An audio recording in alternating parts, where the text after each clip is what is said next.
A little bit about me, since we're introducing ourselves. I was born in Sundance, Wyoming, and raised in Cody until my senior year of high school, when I headed to Vermont to pursue some ski racing dreams. I attended Williams College in Massachusetts, and then returned to Wyoming as a wilderness ranger and ski coach. I headed to graduate school when the mules in my pack string suggested that if I was going to continue discussing Hegel on the trail, I should probably go to graduate school.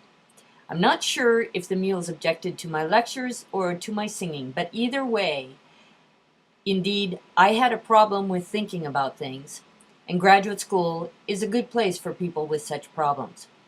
I received my PhD from Syracuse University with concentrations in philosophy of religion, psychology of religion, critical theories of religion, Buddhism, and my dissertation was a feminist and post-colonial analysis of the repeated appearance of women across time and cultures, right? So Greek antiquity to contemporary Malaysia,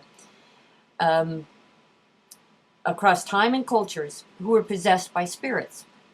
The dissertation was revised as a book called The Hammer and the Flute, Women, Power, and Spirit Possession by Johns Hopkins University Press in 2002. It won an award as the best first book in its field that year.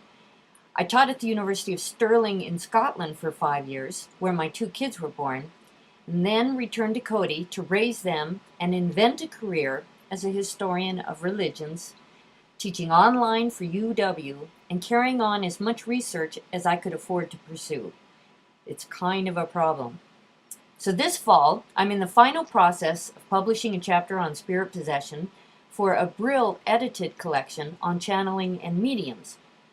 In January, I've got an article on the politics of the category sacred in Indigenous Studies Theory, and it's coming out in the American Indian Quarterly. I'm continuing to work on a paper on the reconnection of the Apsalica, known to most of us as the Crow, but they call themselves the Apsalica, the reconnection of the Apsalica to Heart Mountain, which is just north of Cody, a mountain that they have understood adopted their ancestors, but from which they've been removed for 130 years, until Nature Conservancy bought the mountain, the ranch on the mountain, and now we're reestablishing a kind of connection there. It's a pretty great project. I've just delivered a paper in Stockholm, Sweden on ecology as the arbiter of value in 21st century finance, calories as currency, that I hope to turn into an essay. And so I am interested in some of these big questions of how humans make value, and that has actually made me of interest to people in finance who work in departments that have money, and so I've been able to be part of that conversation. So what ties these diverse topics together? As a historian of religions, I am trained to begin with a human body that is located on territory, and then move inward and outward in concentric circles of power to analyze how humans make meaning of their place in the world. Spirit possession is a very interesting model of such a human, because a possessed person is, quote, no longer where they are speaking, end quote. That's a quote from one of my favorite Jesuit historians, Michel de Certeau, right? So the person who is possessed is no longer where they are speaking.